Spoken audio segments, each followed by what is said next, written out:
बच्चों, गुणनखंड तो आप जान ही चुके हैं। गुणनखंड करना अब आपको आ गया है।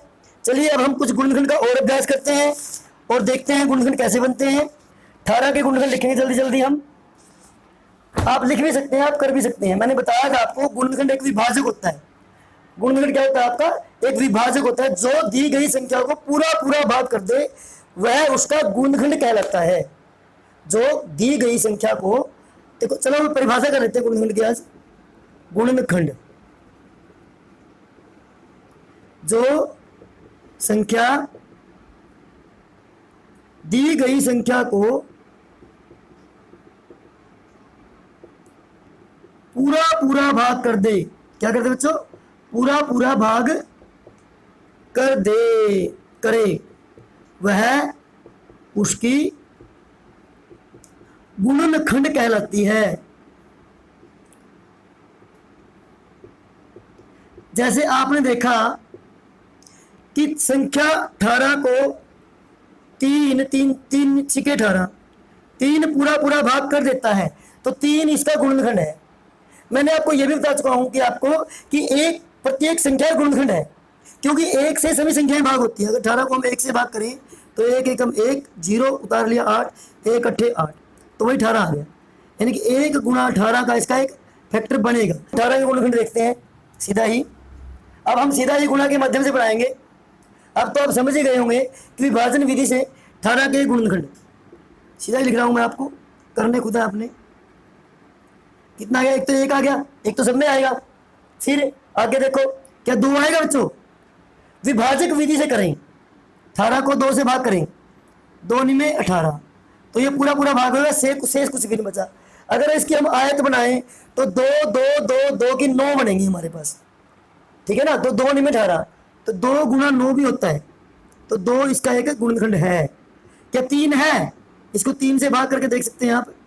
3 छिके 18, ये आ गया, तो 3 भी इसका विभाजक है। अगर 3 3 की करें हम, 3 3 3 3 3 छिके 18, तो 6 वाले आएंगे ना, तो 3 इसका विभाजक है। क्या 4 है? 18 को 4 से भाग करके देखते हैं। 4 चौके 16 और 4 पंजे 20, तो 4 पे गया ना हमारा पारा, 2 बच गया शेष। इसको दूसरे तरीके मैं बताता हूँ आपको। 1 2 3 4 और ये 4 8 और 4 12 और 4 16 और 2 18। देखो ये ध्यान से, ये बड़ा आसान है, ये कोई मुश्किल नहीं है, आप इस विधि से करें। तो ये 4 इसका गुणनखंड नहीं है, 4 को यहाँ हम नहीं लिखेंगे। अच्छा बच्चों, क्या 5 है? आप सीधा ही कर सकते हैं हम तो। 5 एकम 5, 5 दूनी 10, 5 तिया 15, 5 पहली लाइन में, 5 दूसरी लाइन में, 5 तीसरी लाइन में, और बचेंगे कितने? 3।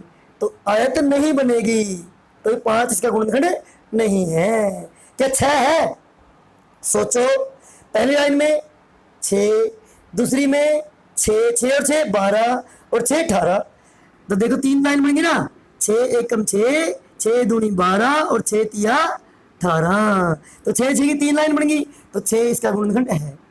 7 बताओ, 7 दूनी 14 और बच के 4, नहीं है। इसी प्रकार से 8 भी नहीं है। 9 पे देखो, 9 दूनी 18, तो 9 9 की 2 बनेगी ना, तो 9 इसका गुणनखंड है। और आगे फिर 10 11 12 नहीं है। इस क्रम को हम दोबारा भी देख सकते हैं। कैसे? जैसे 1 गुणा 18, 2 गुणा 9, 3 गुणा 6, बस। अब और करने की जरूरत नहीं है, क्योंकि 6 से रिपीट हो गए ना ये। तो 1 2 3 6 9 और 18। इसी प्रकार जल्दी जल्दी में आप 24 के गुणनखंड लिखेंगे। 24 के गुणनखंड जल्दी जल्दी में करें, एक बार सोचिए जरा। पहले हम पहाड़े पढ़ के करेंगे। एक तो बनेगा ही 24 एकम 24, तो 1 गुना 24, और 2 पे देखो, 2 पे जाएगा क्या? मैंने बताया भाग करके देख सकते हैं। 2 पे करेंगे, 2 एकम 2, 0 उतार लिया 4, 2 दूना 4, तो कितना आ गया? 12। यानी कि 2 गुना 12, 12 दूनी 24 कह सकते हैं।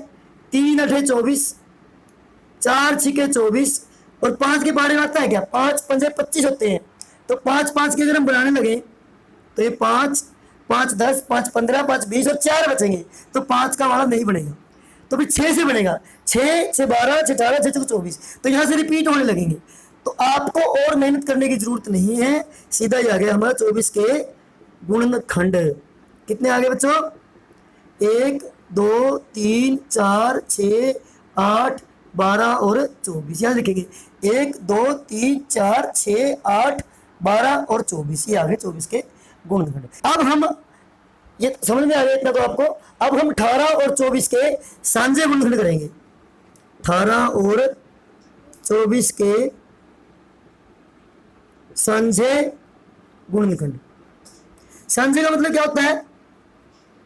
सांझा जो दोनों घरों में हो उसे हम सांझा कहते हैं, कॉमन। सांझा का मतलब होता है कॉमन, जो दोनों के पास हो। 18 के पास भी है, 24 के पास भी है। ऐसी कौन कौन सी संख्या है? एक तो एक है, देखो एक आ गया। ये 2 इसमें भी है, 2 इसमें भी है, एक 2 आ गया। 3 इसमें भी है और 3 इसमें भी है, 3 आ गया। 6 इसमें भी है और 6 इसमें भी, एक 6 आ गया। तो इस प्रकार से ये सांझे गुणनखंड आ गए। आप और सांझे गुणनखंड कर सकते हैं, और करें। चलो एक सवाल, 15 और 25 के सांझे गुणनखंड करें। पहले हम 15 के गुणनखंड करेंगे। 15 के गुणनखंड कर सकते हैं, अब तो आप सीख ही चुके हैं। एक तो बनेगा ही बनेगा, क्या 2 बनेगा? सोचो, 2 सत्ते 14 और बच गया 1 शेष, भाग करके देख सकते हैं। 2 सत्ते 14 और 1 बच गया शेष, तो ये गुणनखंड नहीं बनेगा। 3 पंजे 15, 15 3 पंजे 15 0, ये गुणनखंड बनेगा 3 इसका। 4 बनेगा क्या? 4 चौके 16, 4 के पहाड़े में तो आता ही नहीं। 4 तिया 12, 3 बच गया शेष, तो 4 इसका गुणनखंड नहीं है। 5 है इसका गुणनखंड और 15 है। इसको उस तरीके से भी जैसे मैंने बताया था, 1 गुणा 15 या 3 गुणा 5, ये बन गए हमारे। अब 25 के देखेंगे, 25 के गुणनखंड।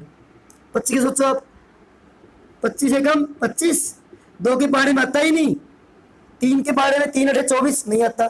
4 के पहाड़े में 4 6 24 नहीं आता। 5 के पहाड़े में 5 गुणा 5 25। 6 के पहाड़े में 6 चौके 24 नहीं आता। 7 के आगे किसी के बारे में नहीं आता, तो इसकी गुणनखंड बनेंगे 1 5 और 25। अब 15 और 25 के सांझे गुणनखंड। सांझे गुणनखंड बच्चों, गणित में आपने बराबर की सीध में बराबर लगाना है। ये मैं पिछले वीडियो में भी कई बार बता चुका हूं आपको, ताकि सुंदर सुंदर लगे। बराबर के नीचे बराबर लगाओ। अब जो सांझे गुणनखंड है वो 1 आ गया और 1 5, 2 आ गए सांझे गुणनखंड।